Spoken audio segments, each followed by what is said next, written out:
Hi, you are on the Image Game channel. Realism is what many developers strive for in their games, but the game cannot be realistic without a living open world.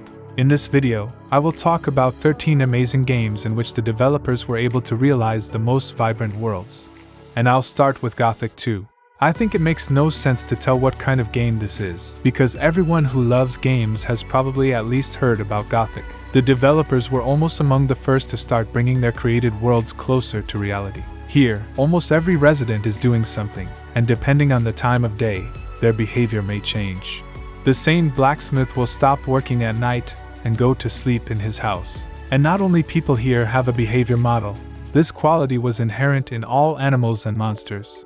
Some attack immediately, some warn the hero before the attack that he has entered someone else's territory. And in general, the world itself is constantly changing during the passage. All examples are long to list. The Legend of Zelda Breath of the Wild. All of the major titles in the series have consistently held the bar high, and this big open-world game is no exception. The huge map is worked out to the smallest detail, and most importantly, this world is full of life. In local groves, apples and acorns grow on trees, mushrooms and useful herbs hide in the grass, and animals roam the forests and fields and birds fly. A magical creature or a misguided merchant can meet at any turn. The process of exploring the world here is incredibly pleasant and goes completely unnoticed. Moreover, the driving force is not a flickering dot on the map or a quest, but pure interest and curiosity.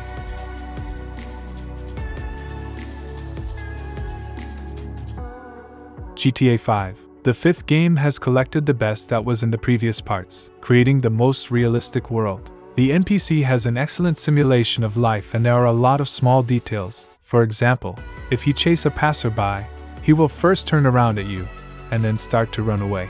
Has its own internal internet, social network, online stores, and in local cinemas you can see short films created by the developers of the game. It also has its own mini-video games, and several channels broadcast on TV with their programs. The world is inhabited not only by animals, but there is also a whole elaborate underwater world with marine life. All these details make the cities not only more alive, but also work very well for immersion in the game.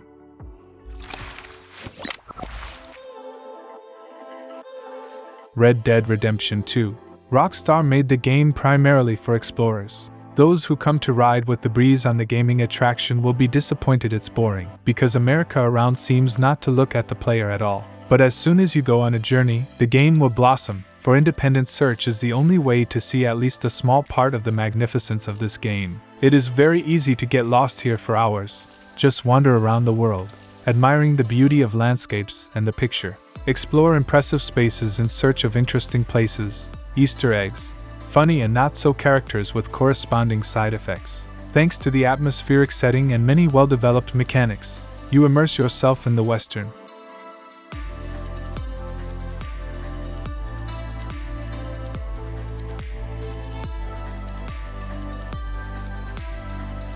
The Witcher 3: Wild Hunt.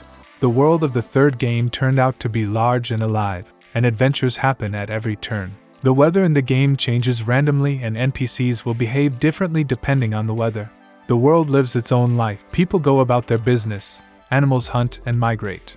Bandits rob people, merchants carry goods, and it doesn't matter whether Geralt does something or not. During a quiet trip you can meet a cart that was attacked by a griffin, bandits beating Kmetov, and helping them or not depends only on your choice, which will have its consequences. All these little things create an incredible atmosphere and fill the world with events.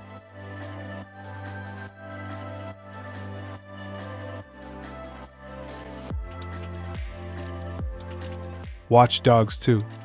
The city lives here on its own, and you can just spy on it, eavesdrop on it, and only touch it, and not completely manipulate it. As you watch, you begin to notice a lot of details, like how two NPCs collided. One turned around and apologized.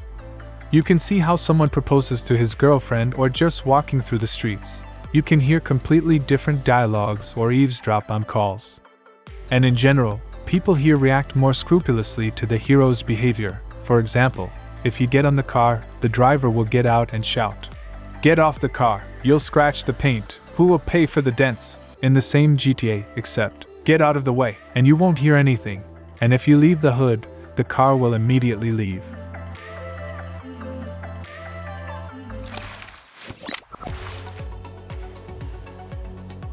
The Saboteur, a game about the Second World War, where we will play the role of an ordinary rural guy whom the war dragged into all this mess. The game has a great atmosphere of Paris. There is a large variety of vehicles and a vibrant, well-designed world, especially the chic work done on Paris in the noir style.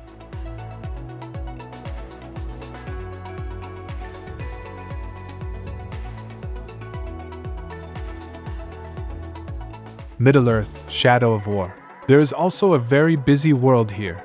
Military clashes are taking place everywhere. Someone is sneaking up to kill the enemy. Somewhere the orcs are trying to tame the ferocious Carragher or kill huge grags. Someone works at the smithy or drinks grog while chatting. Somewhere there are patrols guarding the borders from unwanted guests. In general, the world is not as simple as it might seem at first glance. The unique Nemesis system has created a truly magnificent open world where every minute is unique.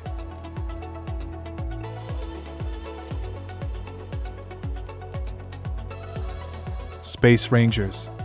Already in the first hours of this game, you will notice how alive the universe turned out to be. There are many ships flying in the systems, diplomats, merchants, pirates, and other ships. Here you see how a pirate attacked a merchant ship. After some time, several peaceful ships may start to drive a pirate, or even the military will intervene. Somewhere in the corner, other warships are preparing to attack the system captured by the enemy race, and somewhere other rangers are flying, doing their business. NPCs can start communicating with the player themselves, offer trade or loot caravans.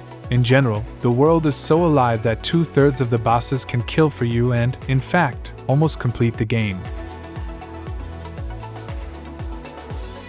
Mafia 2. Another game with a cool living world filled with a bunch of small details. For example, if you kill a seller in a store, then after a while the police will cordon him off, who will investigate the murder, and after a while the store will be closed. There are many scenes where, for example, some couples sort things out right on the street, or annoying newspapermen shouting headlines at the top of their lungs, as well as many acquaintances of the protagonists with unique dialogues. Also no less unique are the weather effects. For example, cars covered with snow are quietly crawling along slippery roads, and another passerby, having slipped on the sidewalk, having risen, pretty curses.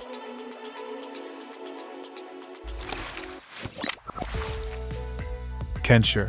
It's a role-playing sandbox that boasts a gigantic, seamless open world of over 870 square kilometers.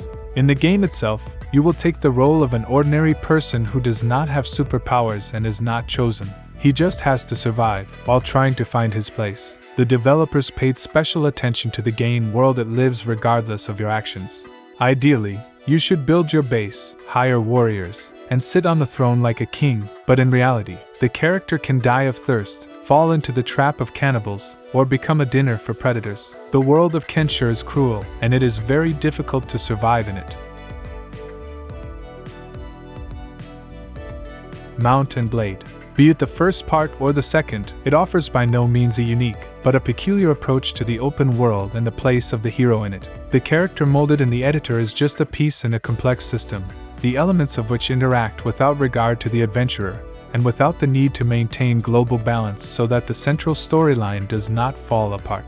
The hero must somehow survive in the harsh reality. Not everyone likes this, but many enjoy the air of freedom and spend hundreds of hours putting together an adventure on their own. To put it bluntly, here everything goes on its own, and the player will have to independently find his calling in this world with a bunch of features.